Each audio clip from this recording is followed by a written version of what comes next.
Welcome to the History in Focus channel. Be sure to subscribe so you don't miss more videos like this one. American soldiers committed large-scale sexual abuses in Japan immediately after the surrender, to the point that the Japanese government itself created official brothels to try to contain the violence against civilian women. In Yokosuka, United States troops began to frequent the Yasura House, one of the largest of these establishments hastily organized by Japanese authorities. The initiative aimed to reduce direct attacks against the population, but it also institutionalized female exploitation in the immediate post-war period. Historians point out that these crimes were not isolated cases. Thousands of women were assaulted in occupied areas in Asia and also in Europe. The rapid transition from the war scenario to the occupation did not end the brutality. It only shifted it into new forms of domination. Chased through the streets of Lviv amid shouts and threats, a Jewish woman tries to escape as any notion of order disappears. In the midst of the German invasion of 1941, violence erupts chaotically in the Ukrainian city. Beatings occur in full public view, people are knocked down, surrounded, and brutalized before the crowd. Terror sets in within hours, transforming daily life into an open scene of human hunting, where the simple act of running could decide between life and death. After these first attacks, the pogroms became an organized persecution against the Jewish population. With the direct tolerance of German troops, armed civilians and nationalist militias began arresting Jews in courtyards, schools, and public buildings, where many were tortured and executed. It is estimated that between 4,000 and 6,000 Jews were killed in the July 1941 pogroms alone.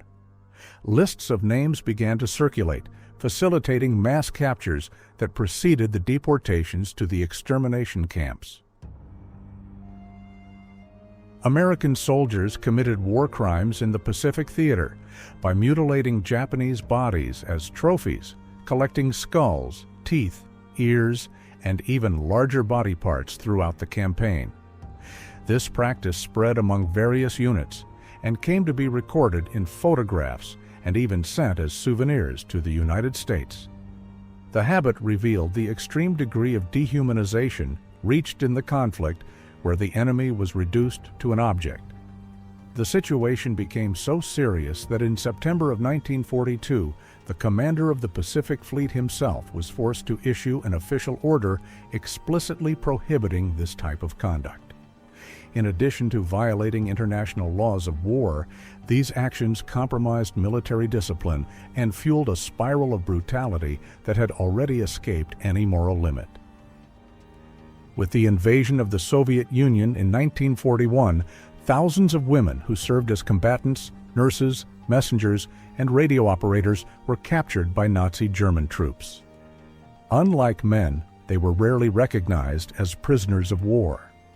For the Wehrmacht, and above all, for the SS units, these women were classified as political criminals or illegal guerrillas, placing them outside the protection of the Geneva Convention. Many were executed just hours after capture, especially when they carried uniforms, maps, or military documents.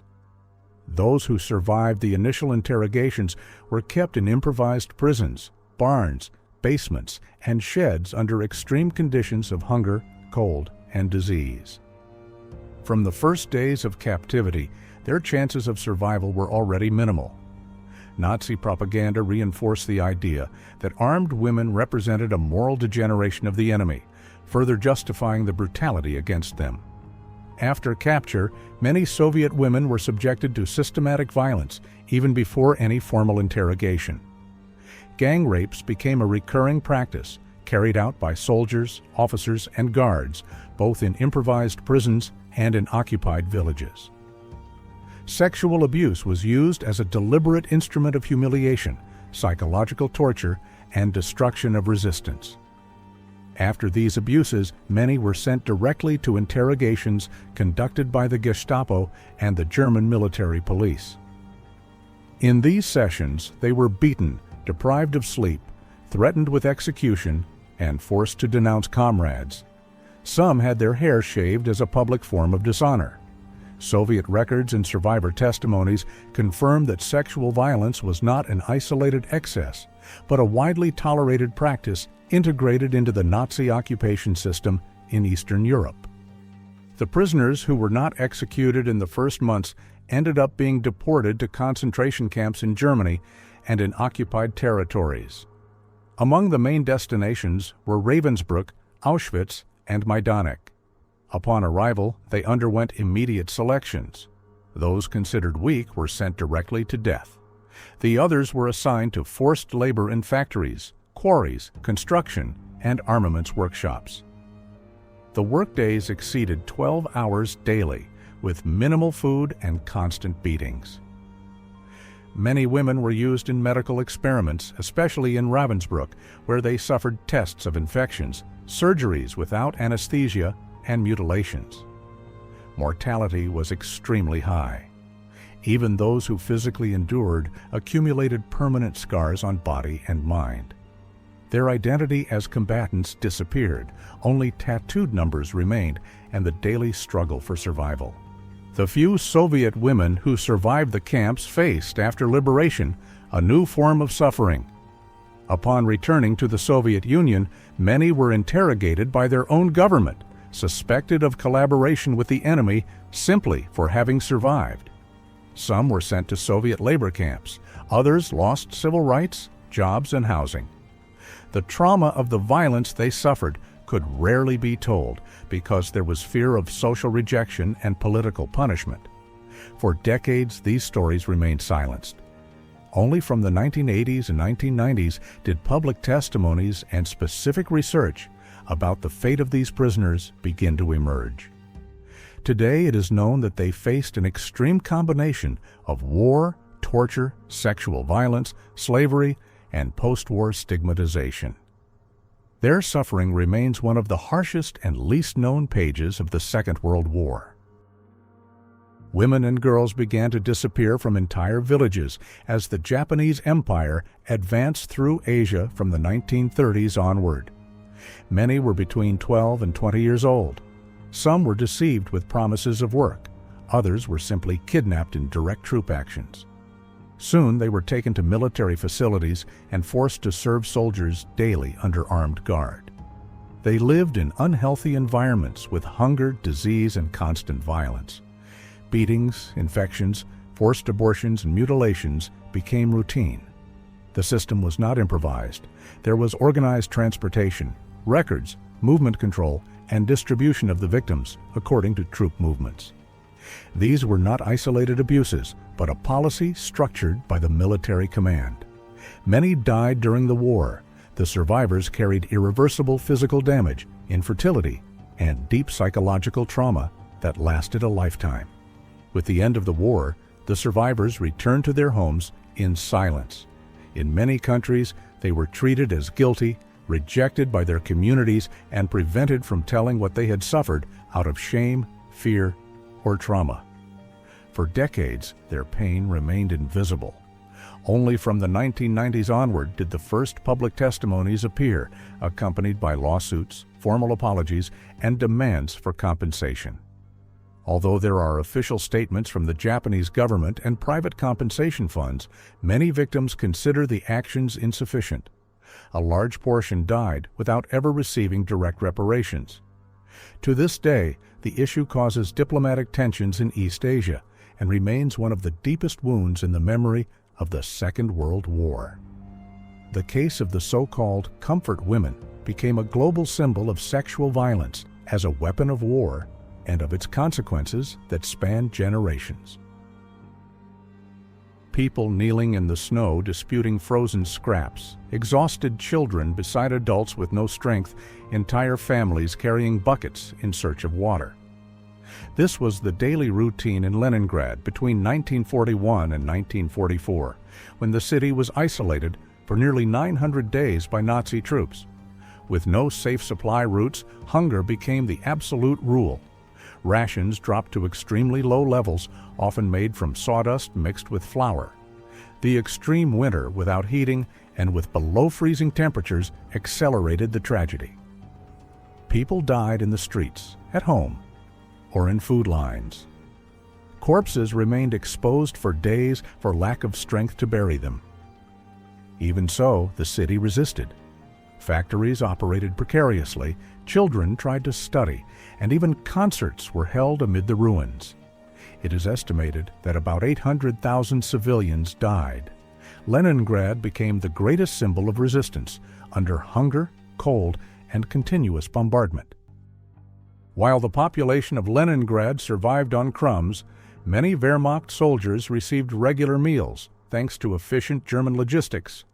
Their food included bread, meat, canned goods, fat, and coffee, foods non-existent for the surrounded civilians just a few miles away. Photographs recorded soldiers eating in trenches, occupied villages, and combat zones.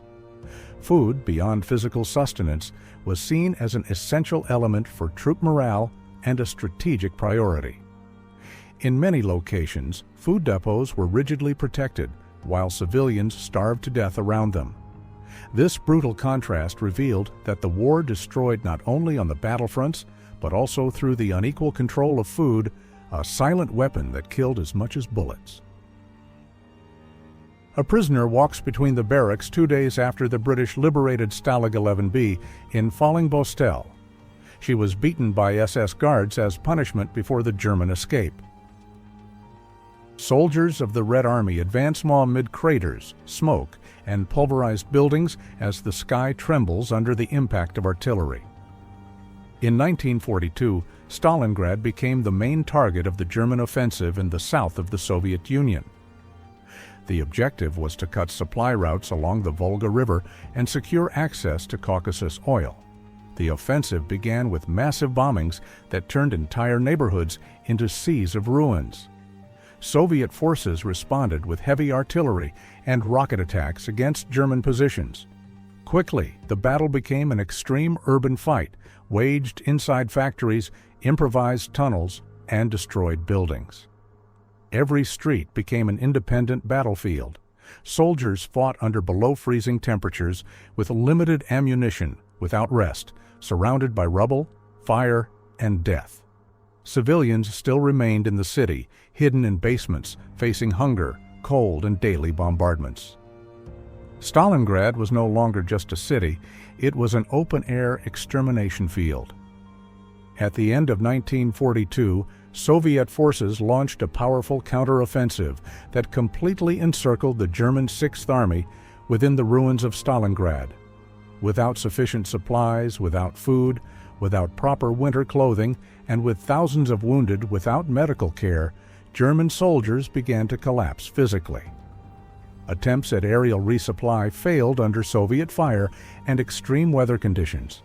The troops became isolated, with no real hope of rescue. German command forbade surrender even when the situation was already irreversible. Hundreds died every day from cold, exhaustion, malnutrition, and infected wounds.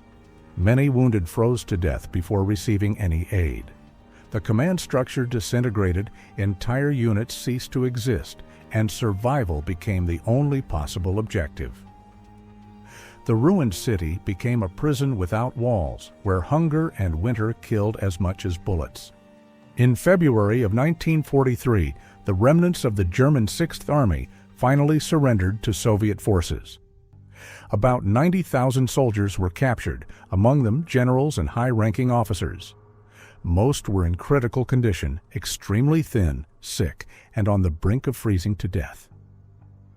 These men were sent to prisoner camps in the interior of the Soviet Union. The march to the screening points caused thousands of deaths. Few withstood the following years of forced labor, hunger, and disease, and less than 10% returned to Germany after the end of the war. Meanwhile, Stalingrad had become a landscape of complete destruction. Buildings reduced to concrete skeletons, streets covered with craters, factories turned into wreckage. The battle marked the first major mass surrender of the German army and became the definitive turning point of the Second World War in Eastern Europe. From that point on, Germany would only retreat until its final defeat in 1945. After the surrender of the camps, many female guards were captured directly by Allied troops still in combat zones. Their detention rarely followed clear protocols. In several cases, the prisoners were kept in improvised facilities under military custody, where they became vulnerable to abuses committed by the soldiers responsible for their surveillance. Reports from later investigations indicate occurrences of physical violence, sexual coercion, and constant intimidation during the first days of detention. Some women were used as sources of information under threat or extreme psychological pressure. The instability of the immediate post-war period, combined with the desire for vengeance and the absence of rigid control by occupation forces in certain sectors, created an environment where crimes committed against prisoners were not always reported or officially recorded. In regions controlled by the Soviet Union, the capture of the guards was even harsher. From the first contact with the troops, many were classified as irrecoverable enemies. During transport and initial screening, there are records of abuses committed by soldiers and security agents, including sexual coercion, constant threats, and physical violence. The prisoners were interrogated repeatedly, often without any specific formal charge, solely because of the function they had held during the war. Some were sent to forced labor camps, where they remained under strict military control and in extreme conditions. The Soviet system rarely recognized these women as prisoners of war, treating them as political criminals. Even after release, many never reported what they experienced, fearing reprisals, new imprisonments, or the total destruction of any chance to rebuild their own lives. Little remembered in history books, Emmy Goring built a position of enormous influence within the upper circle of the Third Reich. Wife of Hermann Goring, she began to attend official ceremonies, diplomatic receptions, and environments reserved for the core of Nazi power, receiving the informal nickname of First Lady of the Reich. Her constant presence beside Adolf Hitler fueled internal rivalries, especially with Eva Braun. After the war, even though she was linked to luxury sustained by goods stolen from persecuted Jewish families, she received a surprisingly lenient punishment, only 1 year in prison and authorization to keep much of her fortune, escaping the harsher sentences imposed on other leaders of the regime. The liberation of Dachau was quick, with the guards surrendering without great resistance. But upon entering the camp, American soldiers found railroad cars full of decomposing bodies, revealing the scale of the crimes committed there.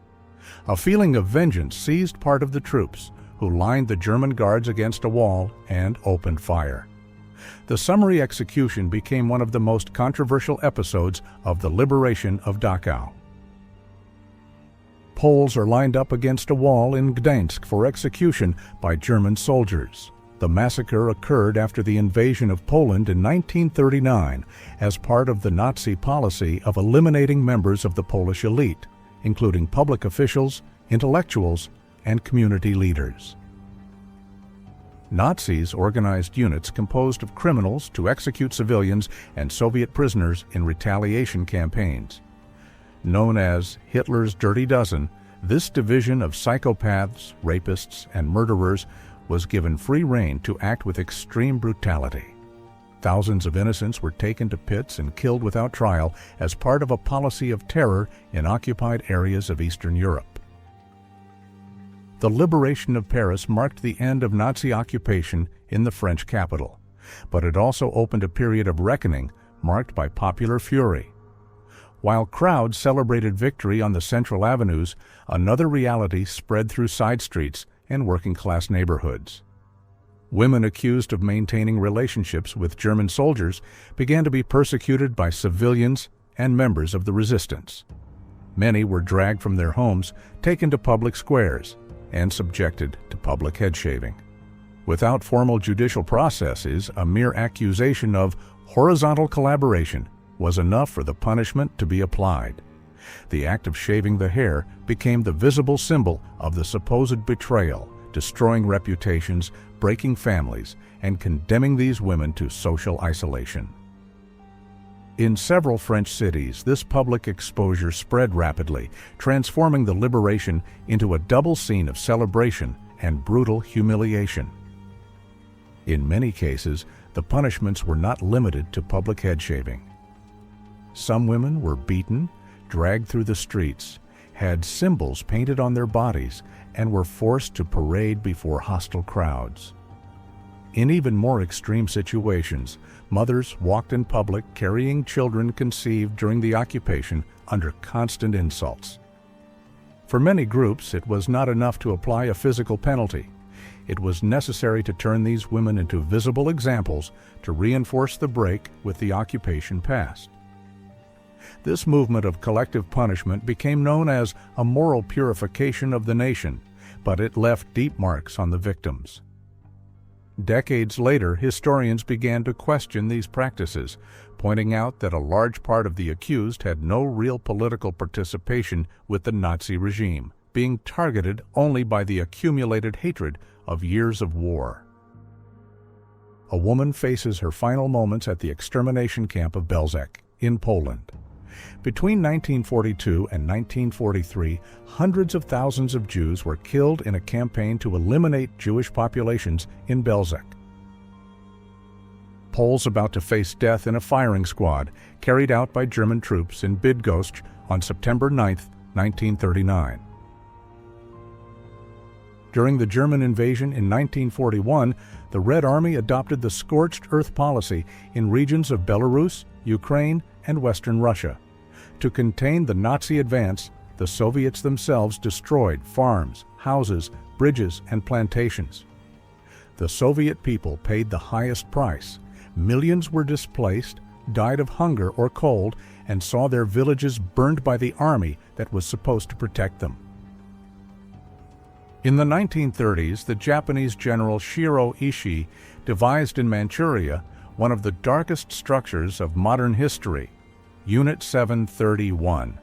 Officially presented as a research institute for health and water purification, the facility hid a vast center for the development of biological weapons.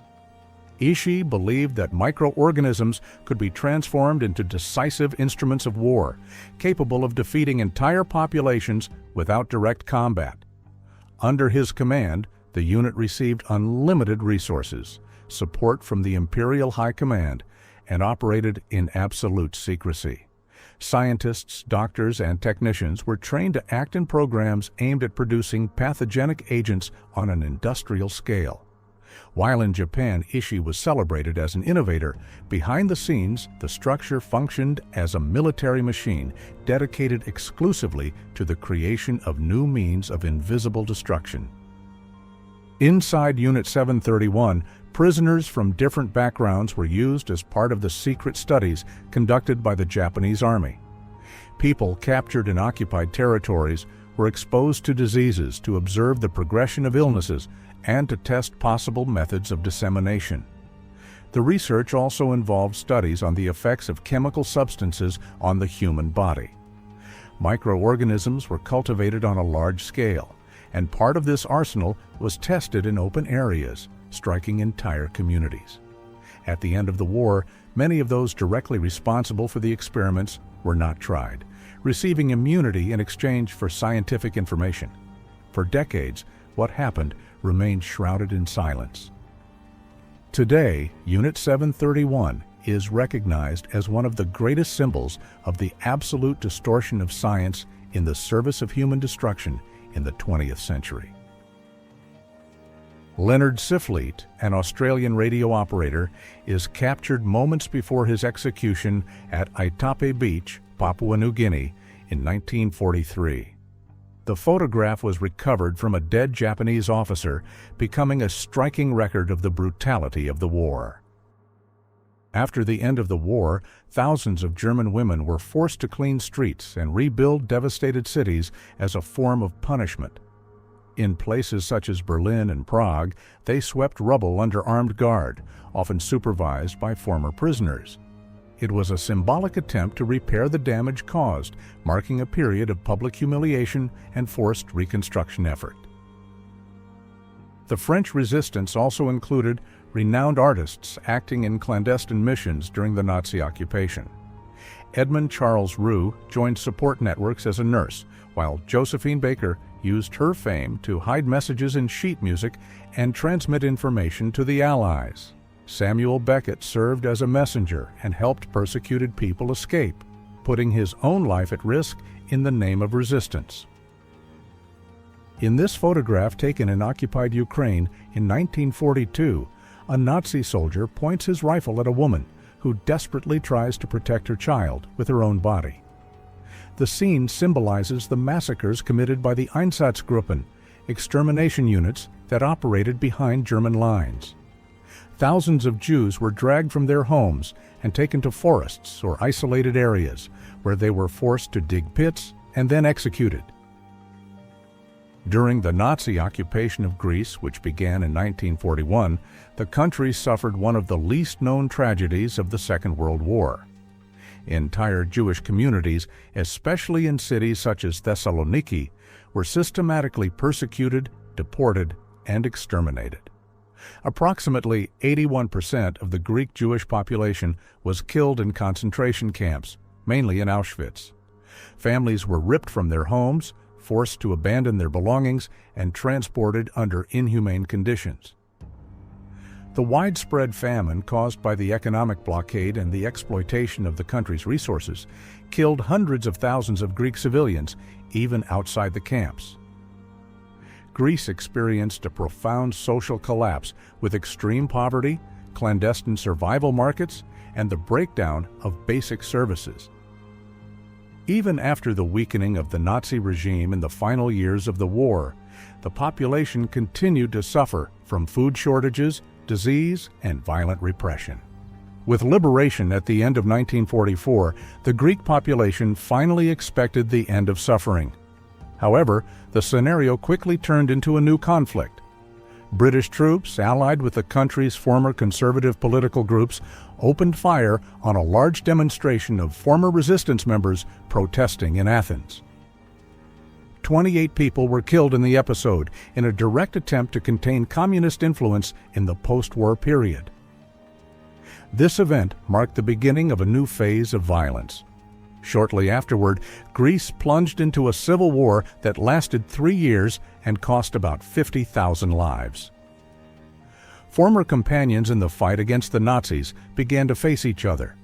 The country emerged from the World War physically devastated and then sank into an internal conflict that prolonged the pains of occupation for years.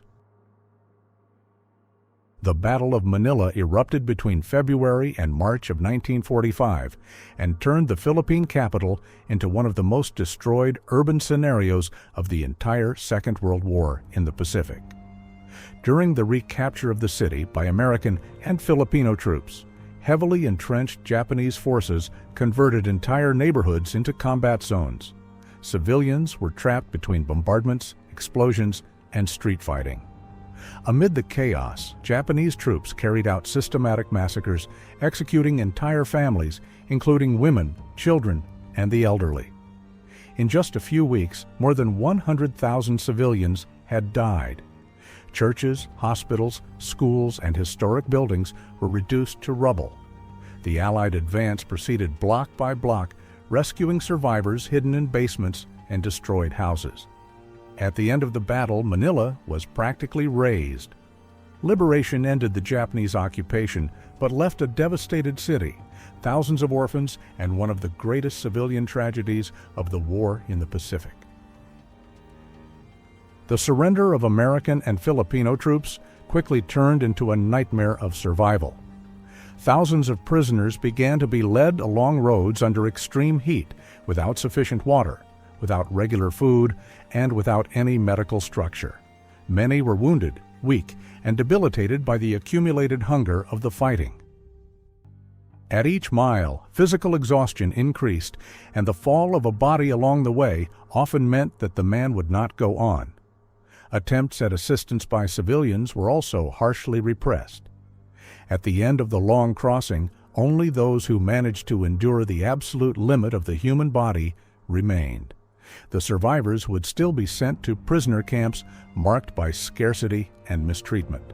After the end of the war, the episode was officially recognized as a war crime, becoming one of the most known symbols of violence practiced against prisoners in the Pacific. This is how German soldiers used flamethrowers to set buildings on fire during military operations. The weapon spread jets of fire capable of reaching large areas, destroying enemy positions hidden in structures and spreading panic among civilians.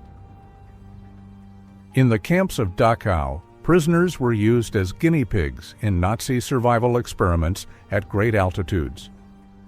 In low-pressure chambers that simulated up to 49,200 feet, many suffered convulsions, internal hemorrhages, and loss of consciousness before dying. Under SS orders, Sigmund Rascher and Ernst Holzlöhner also carried out immersions in icy water, measuring how far the human body could withstand extreme cold. The objective was to test clothing and equipment for Luftwaffe pilots. The Nazis also subjected prisoners to simulations of high-altitude ejections tied to parachute systems inside experimental chambers. Many suffered hypoxia, fractures, and irreversible brain damage. Sigmund Rascher coldly recorded every detail, transforming agony into numbers for Nazi science. It is estimated that hundreds died, and their bodies were dissected after the tests.